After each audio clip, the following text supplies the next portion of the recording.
द्वापर युग में ही भगवान श्री कृष्ण ने कलयुग का वर्णन किया था। कलयुग में लोगों का जीवन कैसा होगा, इससे सबक लेकर हम अपने जीवन में कुछ ज़रूरी बदलाव ला सकते हैं। तो आइए जानते हैं इस कहानी के बारे में। जुए में धोखे से अपना सब कुछ गंवाकर जब पांडव वन में जा रहे थे, तभी सहदेव ने भगवान श्री कृष्ण से पूछा, इतना बड़ा पाप हमने नहीं किया, फिर भी हमें इतनी बड़ी सजा क्यों? तब श्री कृष्ण ने कहा, प्रिय सहदेव, द्वापर युग अपने अंतिम चरण में है।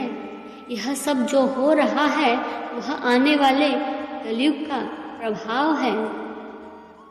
इस पर युधिष्ठिर ने आश्चर्य से भगवान कृष्ण से पूछा, हे वासुदेव, अभी कलयुग भी नहीं आया है और इतना भयानक क्यों है? क्या होगा जब कलयुग शुरू होगा?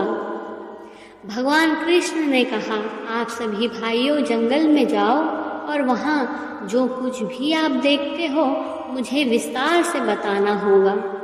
उसी के आधार पर मैं आपको कलयुग के गति के बारे में बता पाऊंगा।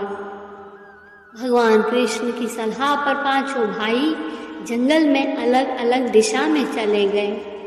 तब पांचों भाई जंगल में लौटे तो वे आश्चर्य से भर गए। भगवान कृष्ण मुस्कुराए और कहा, अब तुम लोग मुझे बताओ कि तुमने क्या देखा। युधिष्ठिर ने पहले कहा, हे योगेश्वर, मैंने 2 सूंड वाला एक हाथी देखा, इसका क्या मतलब है? तब भगवान कृष्ण ने कहा, इसका अर्थ है कि कलयुग में ऐसे लोग शासन करेंगे जो दोनों तरफ से शोषण करेंगे, कहेंगे कुछ और करेंगे कुछ, मन में कुछ और कर्म में कुछ और। ऐसा होगा लोगों का राज्य। उसके बाद महाबली भीम ने कहा, हे वासुदेव, मैंने एक गाय को देखा जो अपने बच्चे को इतना चाट रही थी कि बच्चा खून से लथपथ हो गया। इस प्रश्न का उत्तर देते हुए श्री कृष्ण ने कहा, इसका अर्थ है कि कलयुग का मनुष्य अपने बच्चों को आवश्यकता से अधिक प्रेम करेगा। माया और अपनों के प्रति स्नेह इतना बढ़ेगा कि उनके बच्चों को उनके विकास का अवसर नहीं मिलेगा।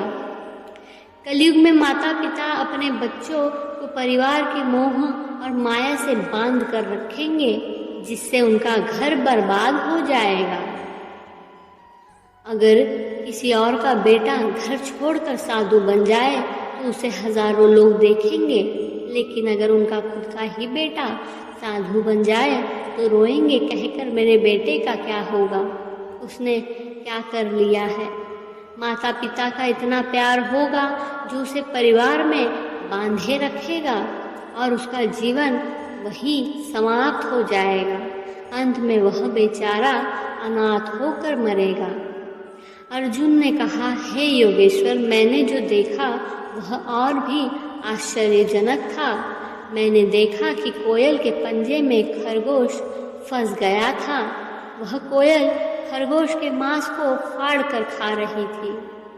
खरगोश तब जीवित था और बहुत दर्द में था। इसका क्या अर्थ है?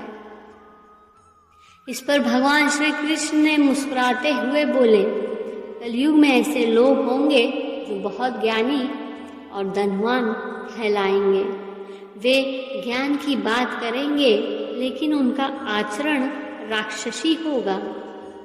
कुछ लोग महान पंडित और विद्वान कहलाएंगे, लेकिन वे देखते रहेंगे कि किस व्यक्ति की मृत्यु हो जाए और उन्हें उनका धन मिल जाए।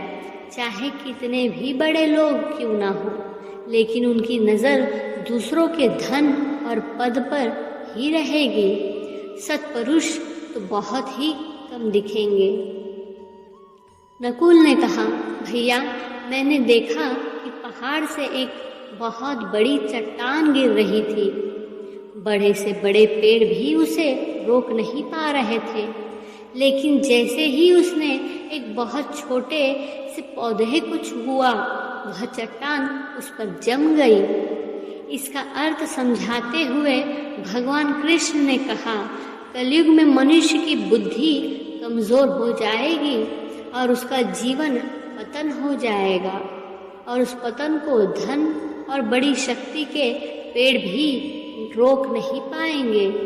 लेकिन हरि का नाम, एक छोटा सा पौधा, मानव जीवन का पतन रोक देगा। इसलिए कलयुग में हरि का नाम ही मोक्ष और मुक्ति का एकमात्र मार्ग होगा। अंत में सहदेव ने कहा, हे मधुसूदन, मैंने देखा कि 6 या 7 कुएं थे और आसपास के कुएं में पानी है, लेकिन बीच में कुआं खाली है। बीच में कुआं गहरा है, फिर भी पानी नहीं है। क्या ऐसा हो सकता है और इसका क्या मतलब है?